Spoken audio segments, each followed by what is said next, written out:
tadinya sih pengen ke Akihabara juga, tapi gara-gara udah kesorean, jadi langsung aja ke Shibuya, kayak cari lihat patung Hachiko-nya itu. Mana? Tuh akhirnya tuh ya. Hachiko. Kasihan. Anehnya waktu sampai di patung Hachiko ada kucing gitu di bawahnya, kayak tiduran aja gitu. Nah, orang-orang pasti banyak lah yang pengen foto sama kucing itu, sama sekalian patungnya. Lumayan rame orang-orang yang pengen foto juga.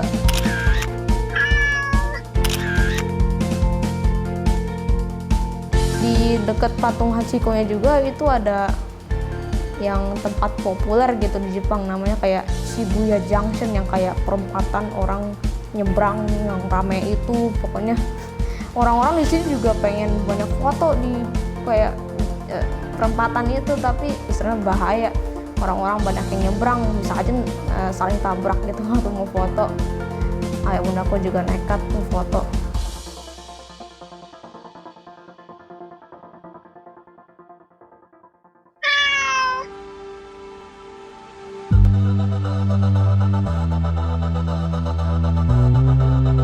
Habis dari Shibuya ke Tokyo dulu untuk ambil barang-barang koper-koper kita, terus habis itu ke Nagano.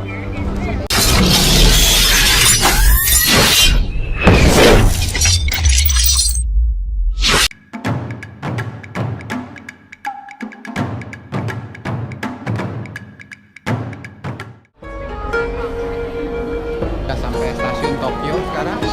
Ada terpintang-pintang jalannya deh. Kakinya bengkak, sakit.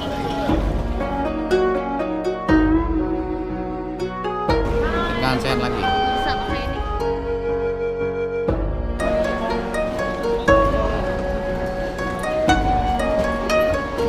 Arahnya sama ya? Bukan kereta ya? Ya. Begitu nyampe di Tokyo Station, kita langsung naik Shinkansen menuju Nagano.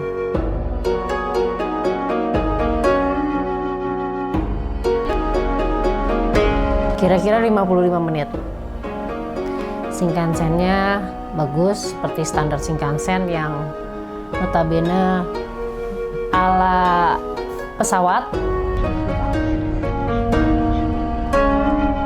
Lalu sampai di Nagano, ternyata juga saya kaget. Kotanya lumayan modern. Setelah diingat-ingat, ternyata memang kenapa modern? Karena dia pernah menjadi tuan rumah Olimpiade musim dingin di tahun 1998. Langsung dari situ, karena memang udah malam banget dan kita akan perjalanan masih kurang lebih sekitar 45 menit lagi menuju Yudanaka, jadi kita nggak bisa menikmati Nagano, langsung cus beli tiket ke Yudanaka. One children, this one ya. Oke.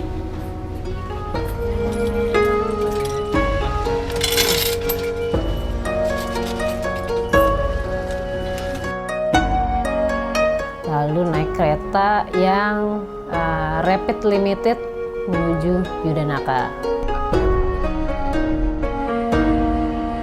Begitu keluar dari kereta itu langsung beku udaranya. Sudah banyak salju di sana. Dengan geret-geret koper, untung kita sudah bikin reservasi di Hostel Zen yang kurang lebih perjalanannya cuma 10 menit. Tapi 10 menit itu aja udah bikin kita capek karena udaranya dingin sekali, jadi ngos-ngosan. Dan kebetulan jalannya nanjak.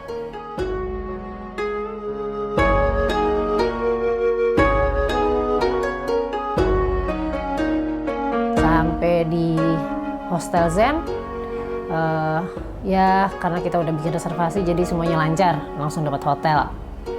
Hotelnya sih oke, tapi ternyata karena dia tipenya hostel, jadi banyak hal yang mesti bayar. Jadi contohnya seperti anduk kita mesti bayar, untuk nyuci kita mesti bayar. So 300 yen. Oke. Inside, put in your clothes up to 5 kilo. Tapi secara keseluruhan kita happy dengan pelayanan dan kualitas kebersihan kamarnya Hostel Zen. 4 sets of futon. You lay down this mat and put this sheet on it. And this already covered. So put this futon on top of you. So this used for blanket ya? Yeah, this is cushion. Yeah.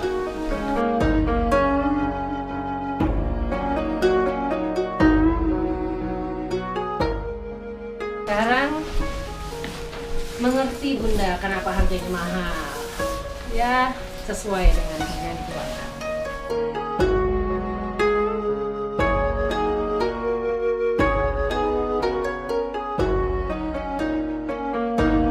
Suhunya di sini minus 8 sih ditulis tuh. Ya, di sini sudah turun salju, atapnya terlihat sudah tertutup oleh salju. Besok mudah-mudahan saljunya tidak terlalu tebal.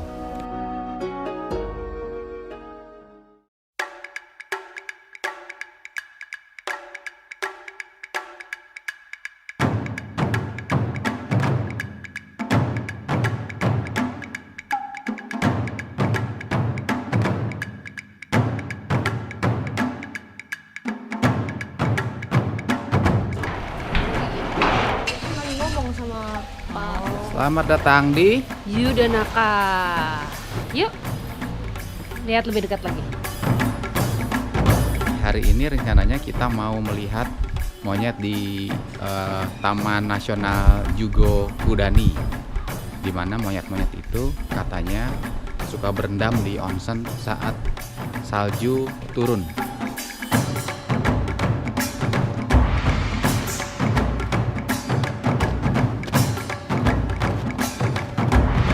Sampai di tanjakan perempatan menuju ke arah stasiun Yudanaka, saya baru ngeh daerah Yudanaka itu dikelilingi sama pegunungan dan semua pegunungannya itu tertutup salju.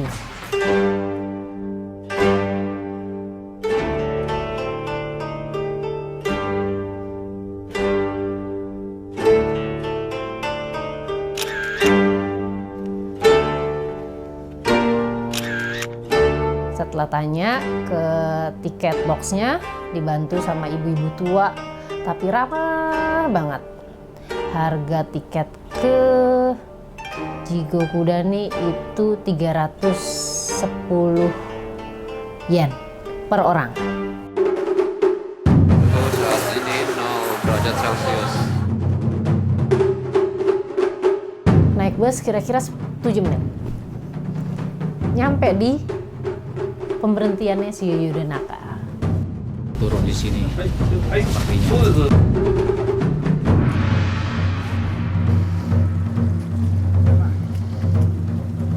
Terus jalan masih nanjak, di sebelah kiri saya sempat lihat ada satu kuil lagi dengan gerbang torinya yang khas itu berwarna merah. Kita sempat mampir situ foto-foto, tapi karena nggak yakin akhirnya kita cuma berani foto di gerbang torinya aja.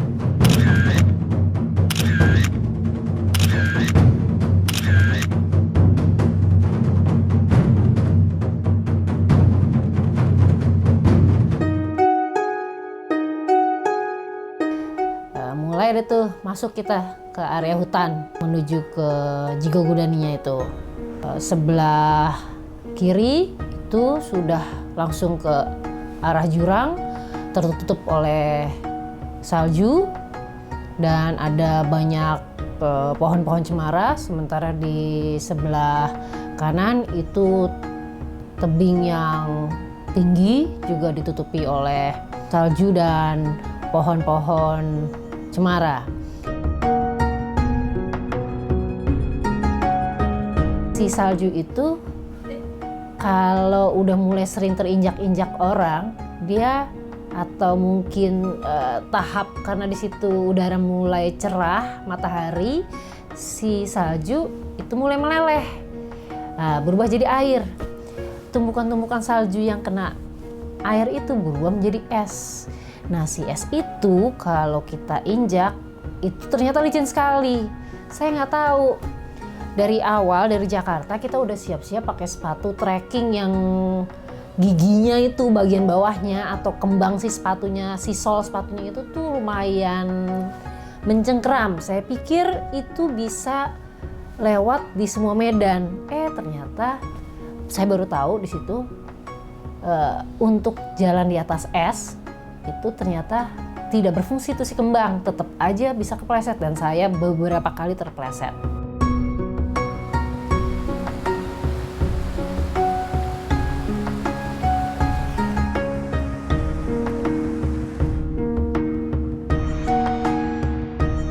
Saya kira kita sudah nyampe di tempat monyet-monyet berenang itu karena saya ngelihat sudah terlihat seperti tempat pemandian air panas begitu. Saya dekati ternyata belum, di situ ada sumber air panas yang mungkin saya kira sih panas banget ya.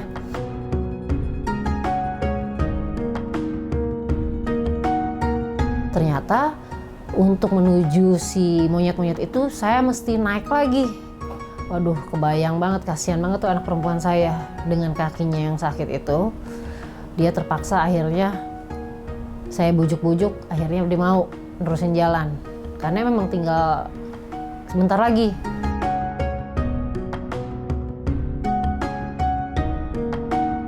Akhirnya tiba di tiket box. Di situ kita bayar dulu untuk masuk dewasa sekitar 800 sekian yen, anak-anak itu setengah harga jadi sekitar 400.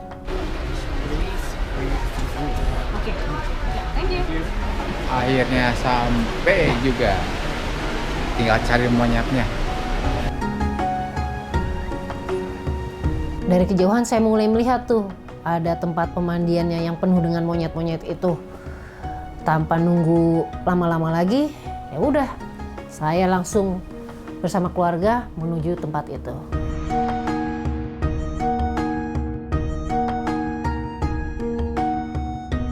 Pakai satu kolam itu kolam alam, isinya monyet-monyet. Nah, jadi dia supaya manusia tidak terlalu dekat dengan si monyet-monyet itu, jadi dikasih pagar. Saya baru kali itu ngelihat monyet-monyet begitu rileks, begitu mupengnya, merem-melek, ada yang tidur, ada yang sibuk cari kutu.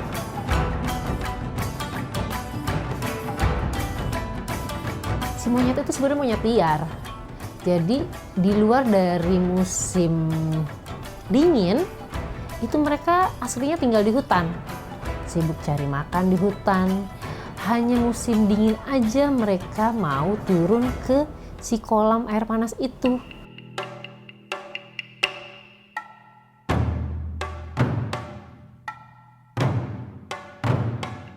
Yang lebih anehnya lagi adalah, kan mereka liar, tapi mereka mondar-mandir di depan kita, atau kita mondar-mandir di depan mereka, mereka cuek aja. Di waktu kita beli tiket, si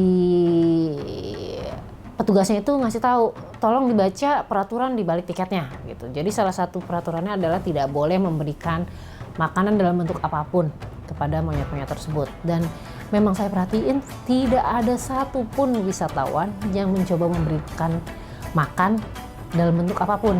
Mungkin karena tidak pernah diberikan makan itu, makanya mereka juga, si monyet-monyet itu tidak agresif sama manusia. Beda sama monyet-monyet yang pernah saya lihat di daerah Bali itu, di mana tuh Monkey Forest atau Uluwatu atau Sangeh, itu kan mereka cenderung agresif terhadap manusia.